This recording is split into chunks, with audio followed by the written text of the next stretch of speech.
Hi guys! Welcome back to my channel. For this video, mag-unbox tayo ng pinamili kong condenser microphone sa Shopee. So, sa video na to, sabay-sabay nating buksan yung box, tingnan yung item, kung effective pa siya, kung gumagana, kung worth it or affordable ba talaga siya.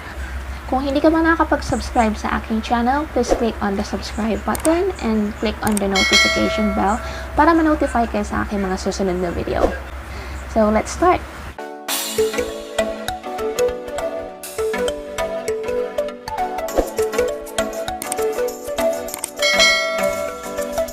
So, sa video na to, meron akong 4 expectations na inilista. Yung una is yung price.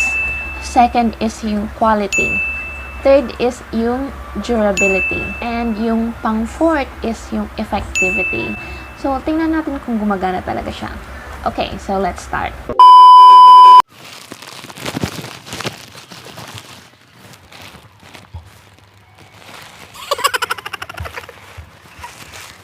Hindi pala ito namin. Intense talaga. In-order ko ito para sa lamok. Ang daming lamok namin. Okay, so sorry. Hindi yan. Ito pala. Okay, so buksan na natin. So, ito siya. So, una, yung price niya is... nakalimutan ko actually. So, ito na lang siya. Ayan, kasi may iba pa pala itong kasamang item. So, buksan na natin.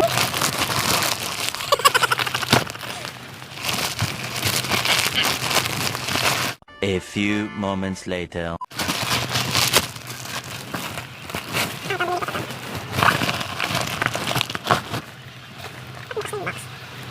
Ito na siya.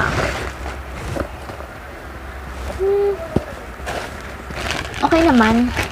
Maayos yung packaging. Naka-bubble wrap siya sa loob. Although, nag-expect ako naka-bubble wrap yung mismong box. Pero okay na rin. Secured naman yung box. So, anyway, buksan na natin siya. Ayan. So, siguro hindi niya siya mababasa kasi baliktad. Naka-front camera ako. But, so, it's fragile. Let's see. Ano ba ito buksan? Ayaw ko sirain yung box eh. So, ayan. So, ito yung first video ko ng unboxing ng Shopee items. Nahihirapan ako bukas ng box. One eternity later. Okay, nabuksan na din siya. Ayan. So, ganito siya. Oops!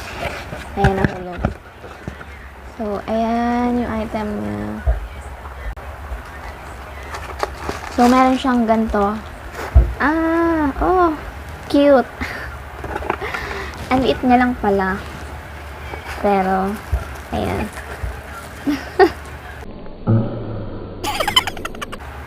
Ayan. So, ganito lang siya kaliit. Parang, tingnan natin. Parang yung daliri mo, ganito lang. Parang yung daliri mo, ganito lang siya. Ayan. So, ang kit-kit niya, ang liit.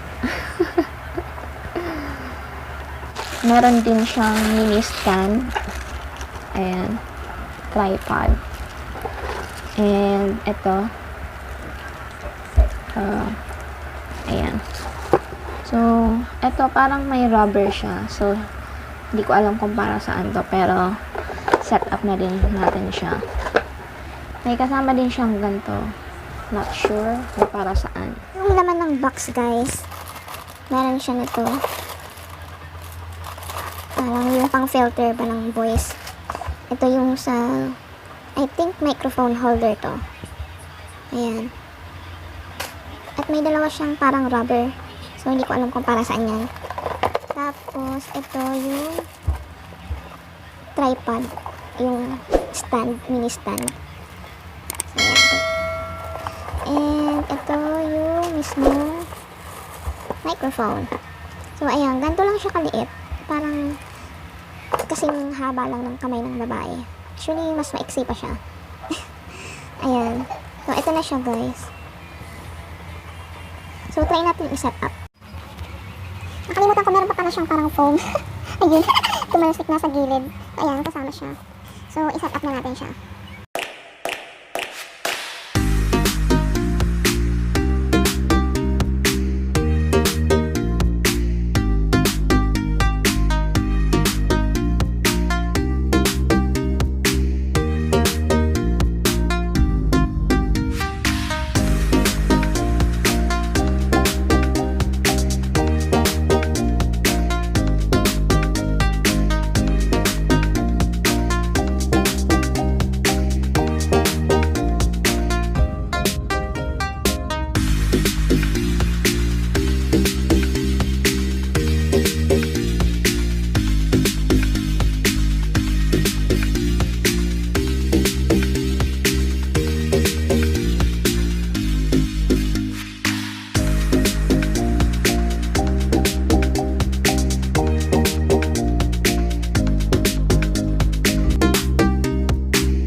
So, nagtaka ako, paano ko ipapasok tong microphone?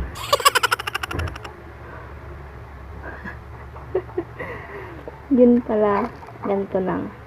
Tanggalin nyo muna to. Yung parang rubber. Ayan.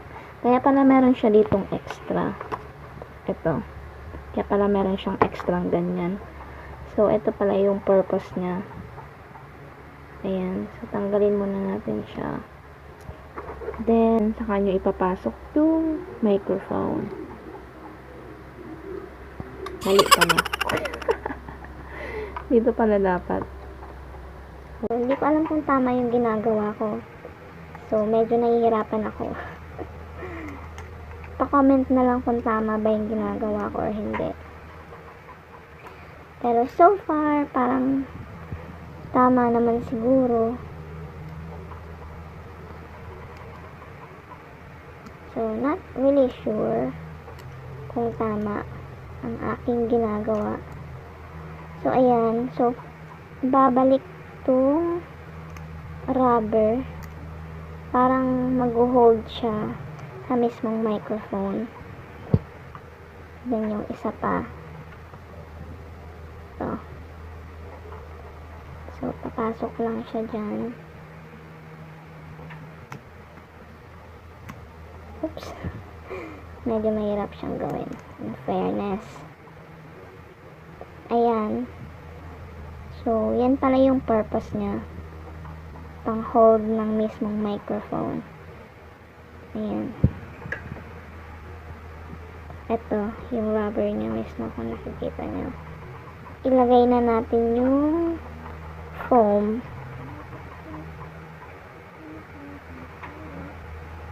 Ayan.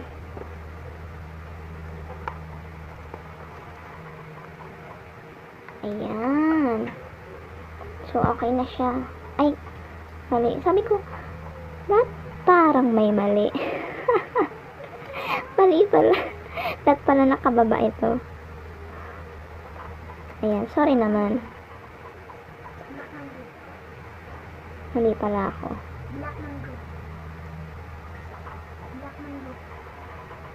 Ano ba to? Ayan. So, that pala ganun. Kaya wala kanina pa ako. Parang maling nakataas pala to. Ito, nakababa pala yung dapat. So, ayan. Ganyan lang siya, guys. Parang sa sobrang, hindi naman siya kabigatan, pero parang yung stand niya, ang liit lang. So, di ako sure kung na-adjust ba to.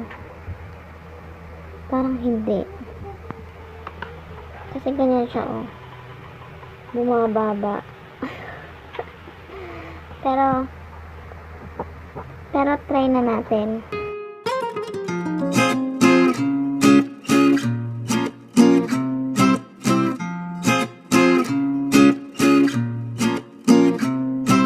So, ayan guys, na tapos ko nang i-set up tong parang microphone condenser. So, ayan siya. Ito pala dapat is nasa baba kasi kanina nakataas to. And ito naman yung stand niya.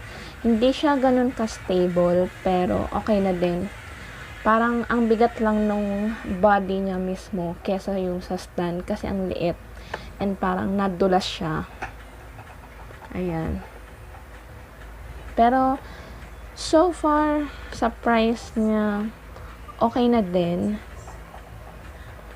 Hindi ko pa na-try, pero, try natin. So, ang ginagamit ko ngayong sa audio volume sa video na to is yung aking earphone. So, yung earphone is nakatago lang siya dito. So, para ko lang siyang mini lapel. Tapos, itong sa wire niya, hindi siya mismo kakasya sa mismong phone jack. So, meron siyang kasama yung ito. May red and green. So, dito nyo siya ilalagay sa red. Ayan. Tapos, ito yung ilalagay nyo sa mismong phone jack nyo kasi magkakasya to. So, try natin. Ayan, so try na natin. Ayan. Hello, hello. Hello. Hello. So, hayaan lang nga natin siya. So, ayan. Ito. So, pwede ka nang kumanta. Pwede ka na mag-recording. Dear Ate Charo. So, tingnan nga natin. Hindi ko alam, pero kayo nang mag-judge kung yung voice ba is, or yung audio quality ba is okay, or much better than yung sa intro ng video na to. Ulitin lang natin. So, ito, hindi pa siya nakakabit. So, itry natin pag ikinabit na natin. Sa cellphone ko lang. Ayan. So, okay na. Yung normal na voice ko, kayo na mag-judge kung much better ba yung audio niya kesa dun sa wala or hindi pa nakakabit. So, I think so far, okay naman siya. Approve. So, sa price niya, okay naman. Yung quality, I guess, okay din naman. Durability, sana nga tumagal siya. Kaso nga lang, yung medyo yung slight problem ko is yung stand niya.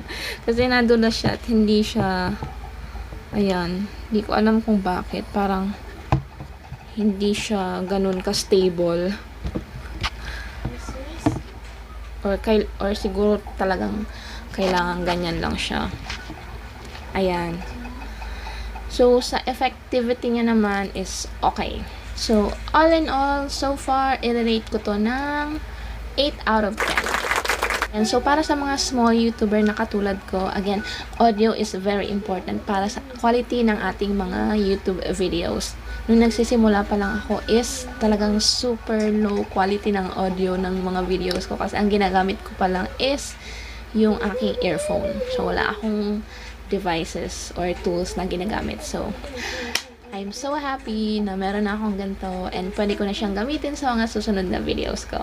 And kung small YouTuber ka na gusto mo din maghanap ng condenser microphone na murang-mura at talagang kaabot kaya ng inyong mga bulsa. So, ayan. So, ganito yung bilhin nyo sa Shopee. Kalimutan ko na yung price pero ito siya.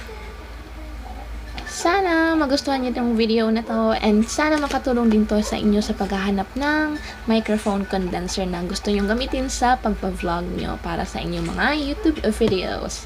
So, again, this is Leslie and kung hindi ka pa nakakapag-subscribe sa aking channel, please do click the subscribe button and click on the notification bell para ma-notify kayo sa aking mga susunod na videos. On my next video, abangan nyo yung aking product review sa selfie stick and ring light na binili ko din sa Shopee. So please stay tuned and thank you so much for watching. Bye!